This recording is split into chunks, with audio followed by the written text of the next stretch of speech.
अखबारों की सुर्खियों ने कई अखबारों में इसमें प्रमुखता से छपी भी है खबर कि बिहार लोक सेवा आयोग और बीपीएससी और शिक्षा विभाग को बिल्कुल फटकार लगाते हुए माननीय उच्च न्यायालय ने स्पष्ट तौर पर कहा है। और यह कहा गया माननीय उच्च न्यायालय में कि कहा जाएगा या कहा गया है कि आने वाले समय में जो है वो TRE-1 की सीटों को बचाकर TRE-2 में डाला गया है। और हूबहू TRE-2 में भी कई मामलों की जो है याचिका है वो दायर हो चुकी है। Satyam Kumar versus government of Bihar मामले में 19/6 को अगली सुनवाई है और Dhirendra Kumar versus government of Bihar में 25/6 को यानी 25 जून को सुनवाई है।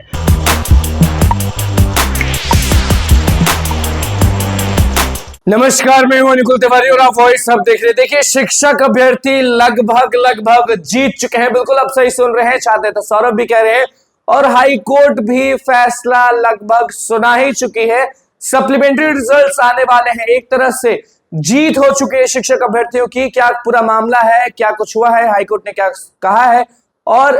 फाइनल जो सुनवाई होती है वो कब है, सारा चीज सुन लीजिए। छात्र नेता सौरभ क्या कुछ कह रहे हैं शिक्षक भर्ती परीक्षा के बारे में, हाई कोर्ट सुनवाई के बारे में और हाई कोर्ट ने किस तरह से लथाड़ा है बीपीएससी आयोग को और सरकार को, आप वो भी सुन लीजिए और आगे क्या होने वाला है वो भी सुन लीजिए। नमस्कार साथियों, जय हिंद।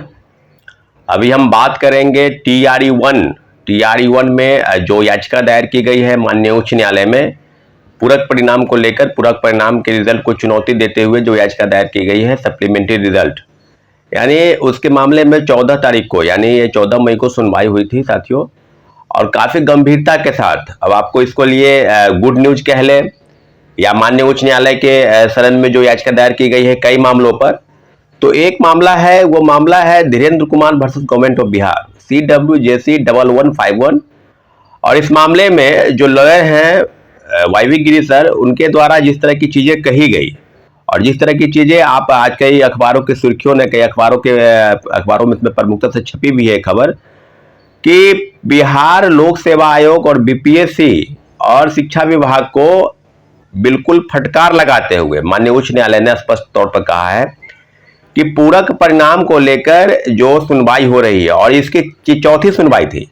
इसके पहले भी 3 सुनवाई इस मामले में हो चुकी है और एक और मामला है CWJC 2337, उस मामले की अगली सुनवाई जो होगी वो 19 जून की होगी यानी 19/6 को होगी। और इस मामले में निश्चित रूप से जो पूरक परिणाम को लेकर जिस तरह की चीजें सामने आ रही थी और सारे मामलों पर खासकर 1 to 5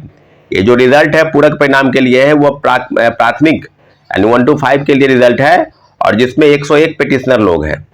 तो कई लोगों के मन में सवाल अब उत्पन्न हो रहा है कि सिर्फ पिटिशनर का रिजल्ट आएगा या मेरा नहीं आएगा या माननीय उच्च न्यायालय किस तरह के फैसले लेगी। तो हम लोग तो ये नहीं कह सकते हैं कि पिटिशनर का ही रिजल्ट आना चाहिए या सब लोगों का आएगा, लेकिन इतना जरूर है कि आप लोगों के मन में जिस तरह के भाव हैं या जो शिक्षक अभ्यर्थी मेरी बातों को सुन रहे हैं, कई लोगों ने, कई यूट्यूबरों ने इस पर प्रमुखता से न्यूज भी बनाया है, आप देखे भी होंगे, समाचार पत्रों में आज प्रमुखता से छपी भी है, जिसको आप पढ़ भी लीजिएगा। कई अखबारों ने इसको छापा भी है इस खबर को।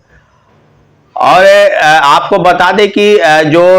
जो चीजें हैं Dhirendra Kumar versus government of Bihar मामले में सीधे तौर पर फटकार लगाते हुए, क्योंकि लगातार जिस तरह से दलीलें दी जा रही थी और ये कहा गया माननीय उच्च न्यायालय में कि कहा जाएगा या कहा गया है कि आने वाले समय में जो है वो TRE-1 की सीटों को बचाकर TRE-2 में डाला गया है। तो 1 लाख पहले 70,000 था, फिर 1,20,000 पर पद आए, TRE-1 में भी आए और TRE-2 में भी आए। तो सप्लीमेंट्री रिजल्ट पर और जो चीजें वक्तव्य के रूप में या आपके नजर में चीजें हैं, तो शिक्षा विभाग और बीपीएससी ने माननीय उच्च न्यायालय में हलफनामा के तौर पर क्यों नहीं दिया गया, क्यों दिया कि इतनी सीटें खाली रह गई। सारी सीटों पर आपको बता दें कि 25,000 के आसपास जो पद हैं वो सप्लीमेंट्री रिजल्ट में TRE-1 में 1 to 5 में यानी प्राथमिक जो है वर्ग में उसमें खाली है। तो आप समझ लीजिए कि इस तरह की चीजें जो कही जा रही है बीपीएससी की तरफ से, तो निश्चित रूप से जो 25 जून है वो काफी बहुत बड़ा दिन है उस शिक्षक अभ्यर्थियों के लिए,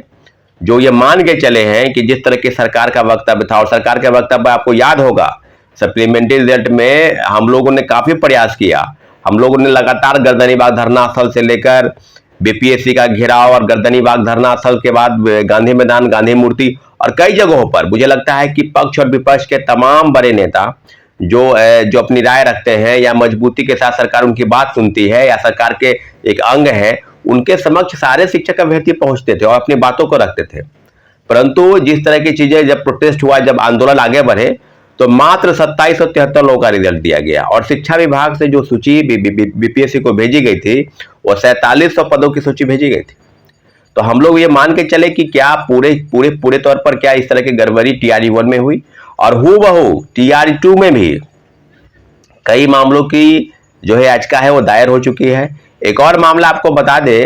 इसी संदर्भ में कि कंप्यूटर साइंस के जो अभ्यर्थी हैं, जो कंप्यूटर साइंस का एक मामला माननीय उच्च न्यायालय में चल रहा है, उसके मामले में कल माध्यमिक शिक्षा के निदेशक कन्हैया प्रसाद श्रीवास्तव की तरफ से शिक्षा विभाग ने एक नोटिस निकाला है कि कई जिलों के डिस्ट्रिक्ट मजिस्ट्रेट यानी जिलाधिकारी को पत्र लिखकर उन्होंने स्पष्ट तौर पर कहा है कि 11वीं 12वीं के लिए यानी जो कंप्यूटर साइंस के अभ्यर्थी हैं उनके लिए कंप्यूटर साइंस के कितने पद खाली हैं विद्यालयों में, इसकी सूची उपलब्ध कराई जाए। क्योंकि इस तरह की चीजें पहले भी कही जा रही थी कि सारे पद भर लिए गए, अब सीटें खाली नहीं रख दी गई। तो इस तरह की चीजें बिहार सरकार के जो लॉयर हैं या बिहार सरकार की तरफ जो दलील पेश की जाएगी सारे मामलों पर कि क्या होगा आगे क्या नहीं होगा। लेकिन जितना भी सवाल है और जितने आपके मन में कई तरह के सवाल होंगे उत्पन्न होंगे, तो आप कमेंट सेक्शन बॉक्स में आप डाल सकते हैं कि क्या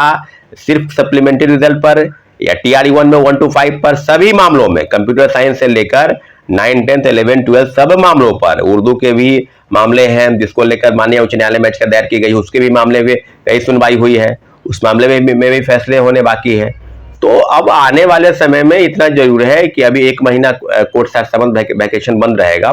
लेकिन जो जब आगे की बातें हैं CWJC 2337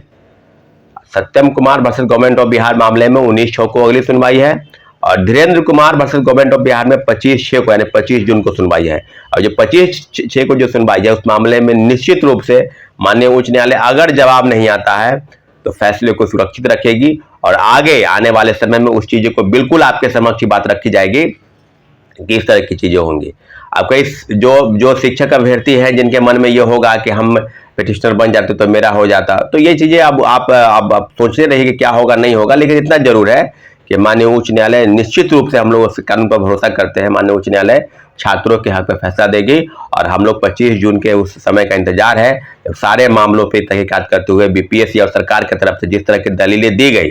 कि सीटें खाली रख के जोड़ा जाता है TRE-1 से जोड़कर TRE-2 में या TRE-2 में जोड़कर TRE-3 में, तो सीटों को बचाने का जो खेल है, जो षड्यंत्र है बिहार सरकार और शिक्षा विभाग और बीपीएससी ने मिलकर किया, उस सब मामलों पर पर्दाफाश हो जाएगा। और निश्चित रूप से हम लोग इंतजार कर रहे हैं कि माननीय उच्च न्यायालय छात्रों के हक में फैसला करेगी और पूरक परिणाम को लेकर जो 101 पिटिशनर है CWJC 1151 मामले में, उसमें निश्चित रूप से सारे मामलों पर सुनवाई करते हुए सरकार आगे तक बढ़ेगा। और निश्चित रूप से हम लोग सम्मान करते हैं जोड़ा जाता है TRE-1 से जोड़कर TRE-2 में या TRE-2 में जोड़कर TRE-3 में, तो सीटों को बचाने का जो खेल है, जो षड्यंत्र है बिहार सरकार और शिक्षा विभाग और बीपीएससी ने मिलकर किया, उस सब मामलों पर पर्दाफाश हो जाएगा। और निश्चित रूप से हम लोग इंतजार कर रहे हैं कि माननीय उच्च न्यायालय छात्रों के हक में फैसला करेगी और पूरक परिणाम को लेकर जो 101 पिटिशनर है CWJC 1151 मामले में, उसमें निश्चित रूप से सारे मामलों पर सुनवाई करते हुए सरकार आगे तक बढ़ेगा। और निश्चित रूप से हम लोग सम्मान करते हैं, सभी शिक्षक अभ्यर्थी इंतजार करेंगे कि क्या होगा फैसला, लेकिन इतना जरूर है कि फैसला छात्र हित में होने जा रहा है। इसलिए बहुत बहुत बड़ी खुशखबरी है आप लोगों के लिए, आप लोग इंतजार करें और निश्चित रूप से हम लोग के पक्ष में फैसला आएगा। ठीक है साथियों, धन्यवाद, जय हिंद। तो आपने सुन लिया कि छात्र नेता सौरभ ने सीधे कह दिया है कि देखिए सप्लीमेंट्री रिजल्ट्स पहुंचने वाले हैं एक एक अभ्यर्थियों को जो कि हकदार है, और हाईकोर्ट ने लताड़ दिया है सरकार को और बीपीएससी आयोग को। अब देखना होगा कि आगे क्या होता है, क्योंकि हाईकोर्ट अभी पक्ष में है शिक्षक अभ्यर्थियों के लिए, क्योंकि शिक्षक अभ्यर्थी बहुत परेशान है सप्लीमेंट्री रिजल्ट्स को लेकर। और बाकी बहुत सारे मामले हैं, ये मामला जो है सप्लीमेंट्री वाला मामला है और बाकी भी जो मामले हैं उस पर भी हम बारीकी से आएंगे। लेकिन अभी हाईकोर्ट जो है वो स्टूडेंट्स यानी अभ्यर्थियों के पक्ष में नजर आ रहा है, और उसके बाद बीपीएससी आयोग को खूब सुनाए हैं, सरकार को खूब सुनाए, और अब लग रहा है कि बस कुछ दिन में सप्लीमेंट्री रिजल्ट्स मिल जाएंगे शिक्षक अभ्यर्थियों को। छात्र सौरभ का क्या कुछ करना था वो भी आपने सुन लिया। तो बस हमारे चैनल को सब्सक्राइब करें, धन्यवाद।